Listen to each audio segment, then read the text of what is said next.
It's a mystery.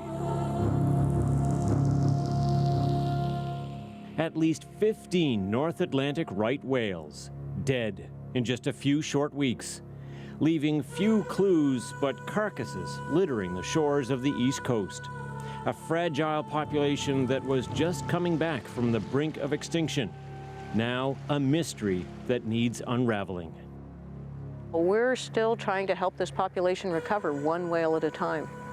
And so each of these losses affects its potential for recovery. This is a very depressing story.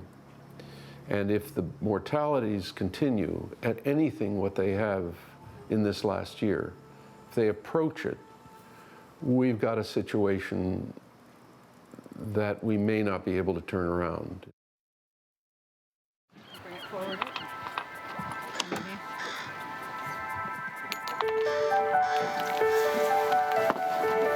Anybody down below? Here on the waters that hug the shore of Lubec, Maine, whale detectives, if you like, are on the case. At dawn all summer long, on a tiny 20-foot boat, these research scientists steam 3 hours into the Bay of Fundy between Maine and Nova Scotia, patrolling, searching for clues. So this is a real deep water area in excess of 200 meters in depth in places. Mo Brown is a right whale scientist at the Canadian Whale Institute. For the past 37 summers, she's come here to work with other experienced right whale researchers. This year, looking for evidence, hoping for a lead in a desperate situation. That is a critical area. It has been a critical area for the North Atlantic right whale. What's happening there now?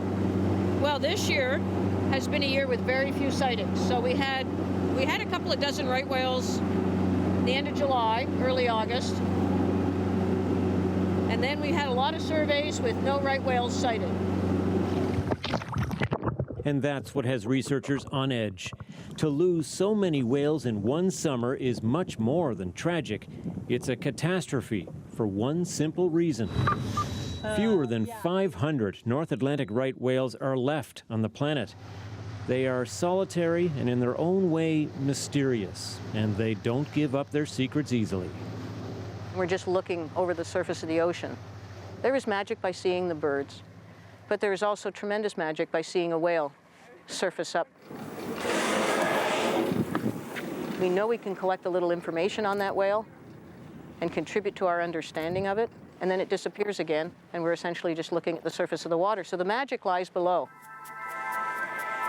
Now there's an international effort to try to understand the North Atlantic right whale and its migration habits.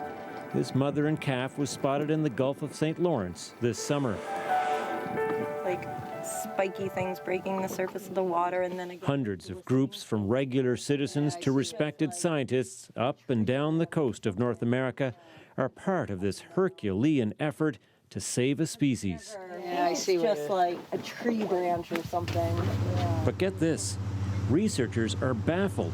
The whales aren't showing up where they usually do, and no one is really sure why. And so days like this, where we can potentially spend 12 hours steaming around the Bay of Fundy, that has traditionally been such a lucrative place for right whales, and not see any, the challenge we're then faced is how long do we stay here and keep doing this?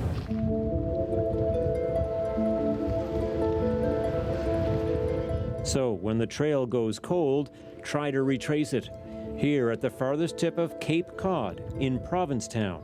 In the spring, these waters are teeming with North Atlantic right whales, mothers and their calves.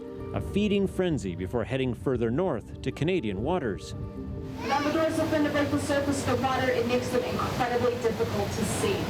An entire industry has been built up on their majestic beauty. Whale watching tours. Here we go, there's the calf back up at about 10. In waters where the whales were once hunted for their valuable oil. There is a reverence for whales here. Listen to naturalist Carolyn O'Connor talk about the right whale. I really fell in love with them with a certain behavior that I saw down in the calving and breeding grounds. It's a behavior called cradling, where the mom will be upside down at the surface and she will hold her calf in between her two pectoral flippers.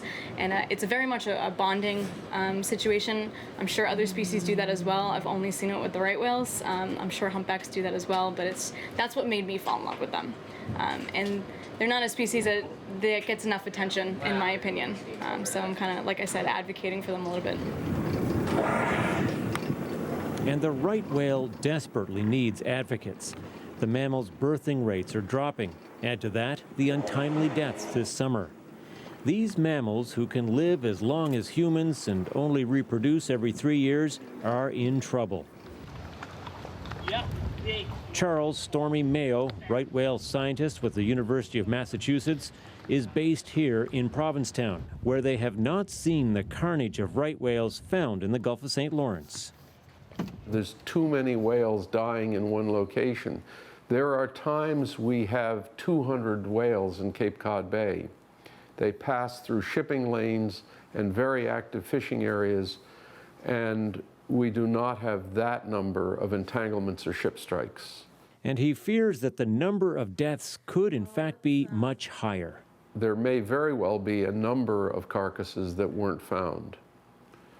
Perhaps whales that drowned in heavy gear, and even more likely, carcasses that blew offshore that were never found. So whatever numbers we get, they're probably a minimum, and the maximum is anybody's guess.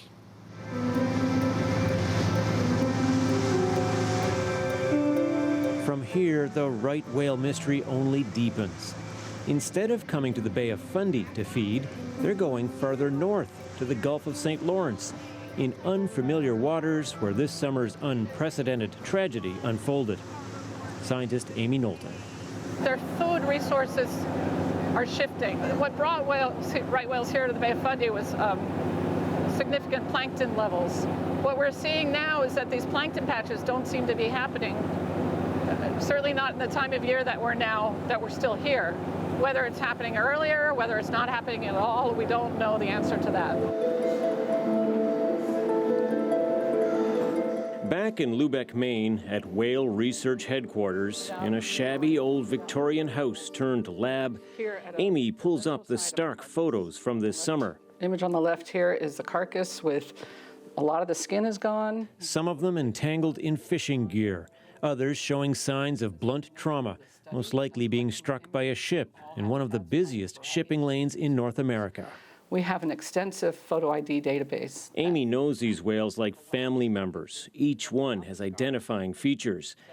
But she never imagined she would have to use those features to identify so many dead whales. And we were able to say, okay, go to our software system and say, pull up all the individuals that have a black chin patch and are female, and you can see the scars. And you can see the scars here on the bottom right. This is the same This is the same whale alive. So that's her ventral chin, and you can see these scars line up exactly. And we were able to match the majority of the carcasses that were found up there.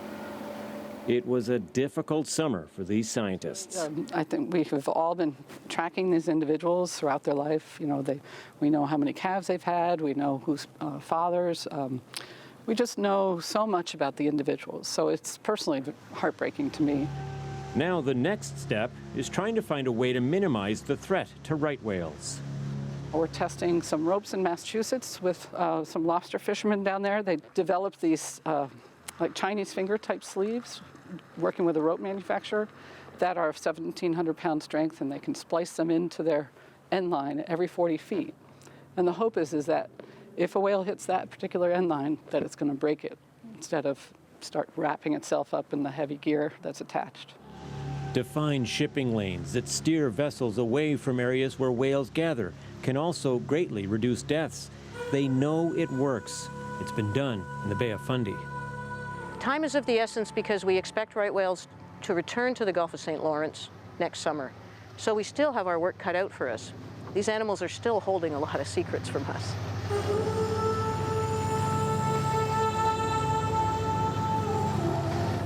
Time is against these scientists. They need answers for the simplest question: where are the right whales going next? They can't protect them if they can't find them. Oh, Steve. Suddenly, on the horizon. There's one there, there's one at 2 o'clock. Oh, nice. But ever so quickly, the excitement of spotting the familiar blow fades. It's not a right whale, but a pod of humpbacks. the wrong species. And so the mystery continues, the right whale refusing once again to give up its secrets from the deep. Tom Murphy, CBC News, on the Bay of Fundy.